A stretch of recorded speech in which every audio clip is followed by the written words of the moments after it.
नमो भगवते तस्मै कृष्णायाद्भुतकर्मणे रूप नाम विभेदेन जगत कीर्तियो यतः सच्चिदानन्दरूपाय विश्वोत्पत्त्यादिहेतवे तापत्रय विनाशाय श्रीकृष्णाय वयं नुमः।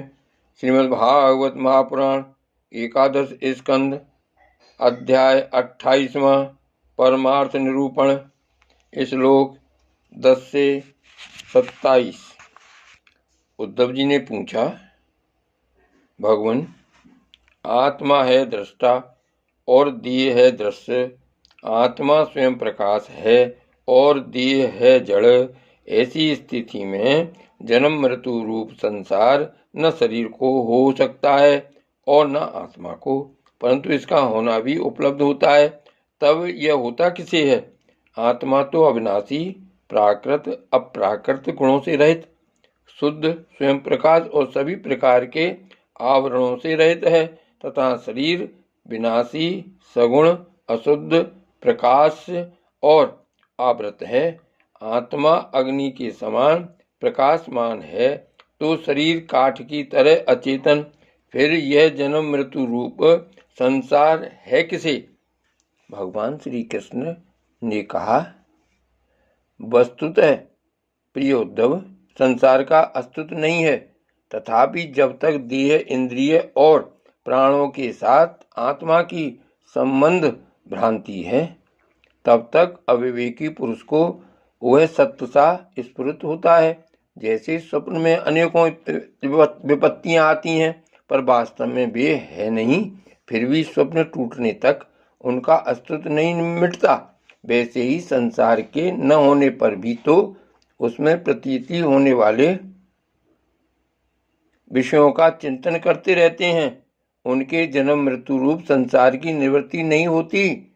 जब मनुष्य स्वप्न देखता है, तब नींद टूटने के पहले उसे बड़ी बड़ी विपत्तियों का सामना करना पड़ता है, परंतु जब उसकी नींद टूट जाती है, वह जग पड़ता है, तब न तो स्वप्न की विपत्तियां रहती हैं और न उनके कारण होने वाले मोह आदि विकार। उद्धव जी, अहंकार ही शोक, हर्ष, भय, क्रोध, लोभ, मोह, स्पृहा और जन्म मृत्यु का शिकार बनता है। आत्मा से तो इनका कोई संबंध ही नहीं है। उद्धव जी, देह, इंद्रिय, प्राण और मन में स्थित आत्मा ही जब उनका अभिमान कर बैठता है, उन्हें अपना स्वरूप मान लेता है, तब उसका नाम जीव हो जाता है। उस सूक्ष्माति सूक्ष्म आत्मा की मूर्ति है गुण और कर्मों का बना हुआ लिंग शरीर। उसे ही कहीं सूत्रात्मा कहा जाता है और कहीं महतत्व। उसके और भी बहुत से नाम है। वही काल रूप परमेश्वर के अधीन होकर जन्म मृत्यु रूप संसार में इधर उधर भटकता रहता है। वास्तव में मन, वाणी, प्राण और शरीर अहंकार के ही कार्य हैं। यह है तो निर्मूल, परंतु देवता, मनुष्य आदि अनेक रूपों में इसी की प्रतीति होती है। मननशील पुरुष उपासना की शान पर चढ़ाकर ज्ञान की तलवार को अत्यंत तीखी बना लेता है और उसके द्वारा देहाभिमानी का, अहंकार का मूलोच्छेद करके पृथ्वी में निर्द्वंद होकर विचरता है। फिर उसमें किसी प्रकार की आशा तृष्णा नहीं रहती। आत्मा और अनात्मा के स्वरूप को पृथक पृथक भली भांति समझ लेना ही ज्ञान है, क्योंकि विवेक होते ही द्वैत का अस्तित्व मिट जाता है।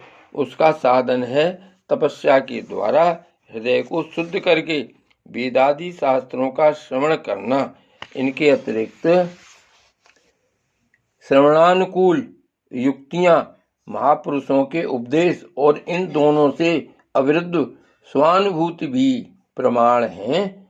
सबका सार यही निकलता है कि इस संसार के आदि में जो था तथा अंत में जो रहेगा, जो इसका मूल कारण और प्रकाशक है, वही अद्वितीय उपाधि शून्य परमात्मा बीच में भी है। उसके अतिरिक्त और कोई वस्तु नहीं है। उद्धव जी, सोने से कंगन, कुंडल आदि बहुत से आभूषण बनते हैं, परंतु जब वे गहने बने थे, परंतु जब वे उद्धव जी, सोने से कंगन, कुंडल आदि बहुत से आभूषण बनते हैं, परंतु जब वे गहने नहीं बने थे तब भी सोना था, और जब नहीं रहेंगे तब भी सोना रहेगा। इसलिए जब बीच में उसके कंगन, कुंडल आदि अनेकों नाम रखकर व्यवहार करते हैं, तब भी वह सोना ही है। ठीक ऐसे ही जगत का आदि, अंत और मध्य में ही हूँ। वास्तव में मैं ही सत्य तत्व हूँ। भाई उद्धव, मन की 3 अवस्थाएं होती हैं, जागृत, स्वप्न और सुषुप्ति। इन अवस्थाओं के कारण 3 ही गुण हैं, सत्व, रज और तम। और जगत के 3 भेद हैं, आध्यात्म, इंद्रिय, अधिभूत, पृथ्वी और अधिदेव कर्ता। ये सभी त्रिविधताएं जिसकी सत्ता से सत्य के समान प्रतीत होती हैं, और समाधि आदि में यह त्रिविधता न रहने पर भी जिसकी सत्ता बनी रहती है, वह तुरीय तत्व इन तीनों से परे और इनमें अनुगत चौथा ब्रह्म तत्व ही सत्य है, जो उत्पत्ति से पहले नहीं था और प्रलय के पश्चात भी नहीं रहेगा। ऐसा समझना चाहिए कि बीच में भी वह है नहीं, केवल कल्पना मात्र, नाम मात्र ही है। यह निश्चित सत्य है कि जो पदार्थ जिससे बनता है और जिसके द्वारा प्रकाशित होता है, वही उसका वास्तविक स्वरूप है, वही उसकी परमार्थ सत्ता है। यह मेरा दृढ़ निश्चय है। यह जो विकारमयी राजस सृष्टि है, यह न होने पर भी दिख रही है, यह स्वयं प्रकाश ब्रह्म ही है। इसलिए इंद्रिय, विषय, मन और पंचभूतादि जितने चित्र विचित्र नाम रूप हैं, उनके रूप में ब्रह्म ही प्रतीत हो रहा है। ब्रह्म विचार के साधन है श्रवण, मनन, निध्यासन और स्वानुभूति। उनमें सहायक हैं आत्मज्ञानी गुरुदेव।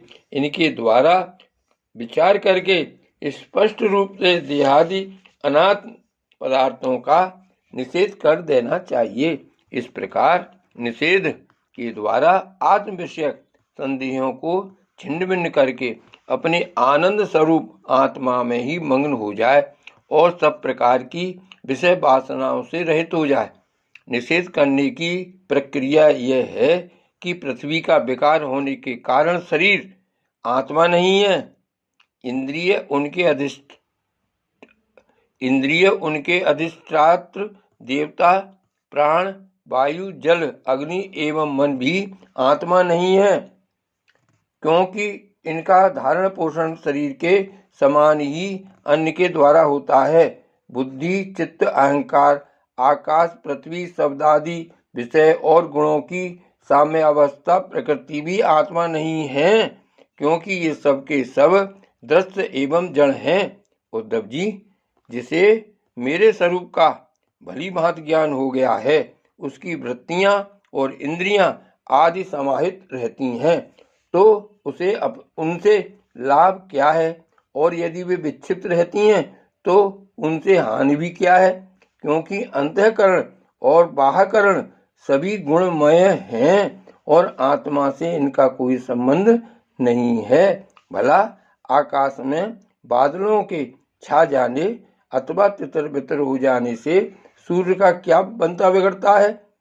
जैसे वायु आकाश को सुखा नहीं सकती, आग जला नहीं सकती, जल भिगो नहीं सकता, धूल धुएं मटमैला नहीं कर सकते, और ऋतुओं के गुण गर्मी सर्दी आदि उसे प्रभावित नहीं कर सकते, क्योंकि ये सब आने जाने वाले क्षणिक भाव हैं और आकाश इन सब का एक रस अधिष्ठान है। वैसे ही सतुगुण, रजोगुण और तमोगुण की वृत्तियां तथा कर्म अविनाशी आत्मा का स्पर्श नहीं कर पाते, वह तो इनसे सर्वथा परे हैं।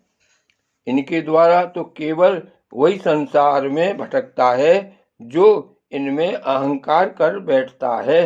उद्धव जी, ऐसा होने पर भी तब तक इन माया निर्मित गुणों और उनके कार्यों का संग सर्वथा त्याग देना चाहिए। जब तक मेरे सुदृढ़ भक्ति योग के द्वारा मन का रजोगुण रूप मल एकदम निकल न जाए। जय श्री कृष्ण।